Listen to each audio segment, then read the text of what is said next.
Els catalans aprendrien dels errors i no entraríem en una política de malgastar, perquè llavors ja seria terrible, és a dir, que a la vegada que aquests diners tornarien, es reorganitzaria l'administració, es pensaria molt bé en què es gasten els diners, etcètera, etcètera, etcètera.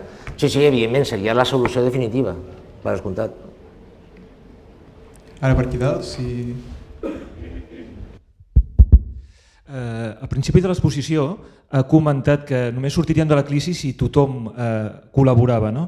Però llavors quan hem començat a parlar dels casos personals, que jo els entenc perfectament perquè em passa exactament igual, no? Quan qüestiones què seran dels teus estalvis, la solució és individualment treure'ls del país.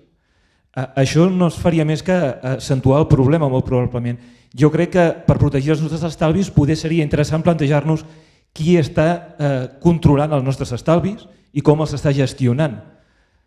Potser si no toquem aquest punt, a nivell econòmic no avançarem tampoc, perquè les mesures que s'han de portar a terme, la gent que hi ha al davant potser no està capacitada o no té els interessos per fer-ho, com està demostrant constantment. A veure, aquí hi ha dos temes diferents.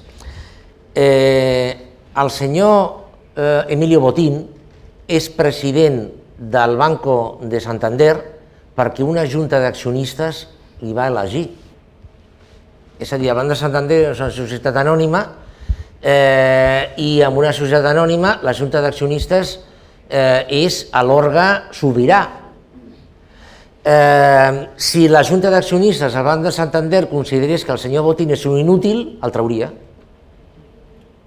Això és justificable si l'empresa no és sistèmica. Si l'empresa és sistèmica no se la pot deixar caure, com hi ha una responsabilitat que l'Estat ha d'assumir, doncs que l'assumeixi realment. I llavors marqui unes condicions diferents de joc que no siguin les actuals, perquè al final, sí, la junta d'accionistes és la responsable última, però els que paguem som nosaltres. A veure, penso que vostè està pensant en una nacionalització o en una intervenció directa. Miri, jo sincerament, li dic obertament, jo soc un enemic absolut de la nacionalització, però per una raó. Perquè es nacionalitza el què? Una empresa que va malament. Ens quedem amb la porqueria.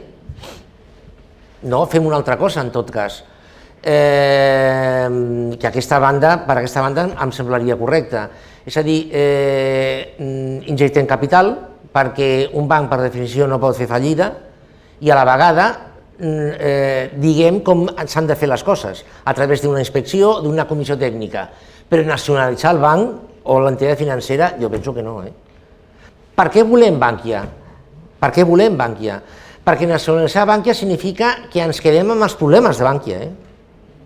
Cuidado, significa això. Però com a mínim els accionistes haurien de perdre les seves accions.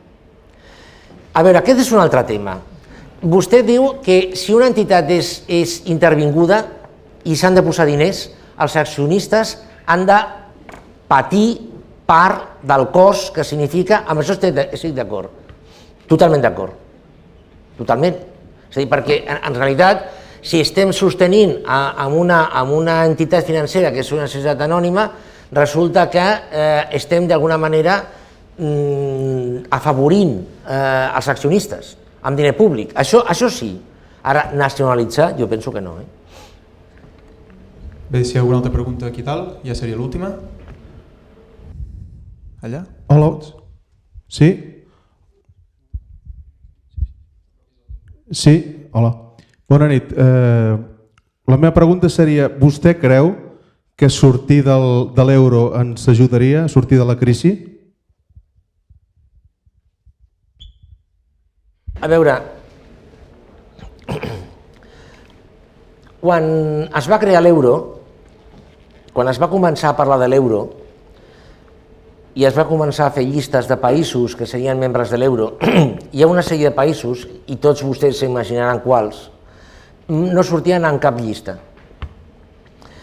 Bé, l'euro és un invent que està pensat per països que tenen economies semblants a nivell de productivitat, tipus de PIB, etc. Què és el que va passar? Es va arribar a una doble conclusió. Primera conclusió, que si països com Portugal, Espanya, etc., Itàlia no entraven a l'euro, podrien influir negativament sobre els que eren membres de l'euro a través del comerç internacional. És a dir, els exportarien problemes. I si estaven a l'euro, no, perquè estarien controlats. En segon lloc, si Espanya, Portugal i companyia entraven a l'euro, els països de l'Europa central que tenien excedents de liquiditat podrien exportar aquesta liquiditat per fer negocis a Espanya, Portugal i companyia. Per exemple, el 50% dels diners que la banca espanyola, banca i caixes, van donar amb hipoteques per comprar una vivenda, el 50% són diners que venien de fora. És a dir, que la banca europea ha fet negocis amb els pisos que s'han fet a Espanya. Bé, Espanya va entrar i no estava preparada per entrar, però va entrar. No, no és veritat, la van ficar dins de l'euro, però ja estava dins. Una vegada Espanya està dins, a l'euro fa de paraigües d'acer, no de tela, d'acer. És a dir, el pitjor que li podria passar a Espanya ara és sortir de l'euro, perquè llavors es quedaria a la intempèrie. A l'euro ens protegeix. Diuen, no, és que, però si Espanya està a l'euro no pot devaluar. No, ja, clar. Però s'ha calculat, saben d'entrada, això en un dia, què passaria si Espanya sortís de l'euro? Es produiria un increment de costos del 40%, per la enorme dependència que té Espanya de la importació de petroli, d'eines, de recanvis industrials, etc. L'especulació internacional cremaria Espanya, l'arrasaria, amb la qual cosa la resta d'Europa ens tindria d'aïllar com a uns apastats perquè no exportessin la nostra especulació a fora, amb la qual cosa aquí a Espanya tindrien de fer una mega devaluació de la peseta a base d'enfonsar absolutament tot, despesa, salaris, etc. Un altre 40%. És a dir, Espanya... No. O sigui, continuar dins de l'euro realment ens suposarà una problemàtica molt forta, però sortir seria a l'infern, absolutament. Si fos Alemanya, que digués, bueno, ja me'n vaig jo, i que deu suposar... Alemanya, també s'ha calculat això. Sap què passaria si Alemanya sortís de l'euro? Tindria una revaluació del seu marc, perquè tornaria al marc, d'un 20%. No exportaria ni los buenos días. Bé, doncs, això seria tot. Moltes gràcies per haver assistit.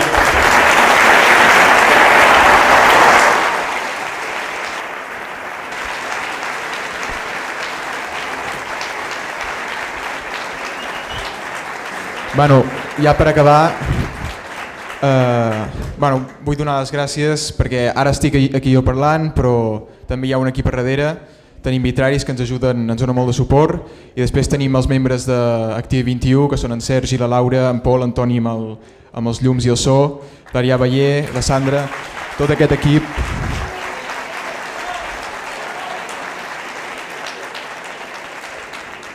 Tot aquest equip ha fet possible que vingui un mestre com és el senyor Niño Becerra. Moltes gràcies.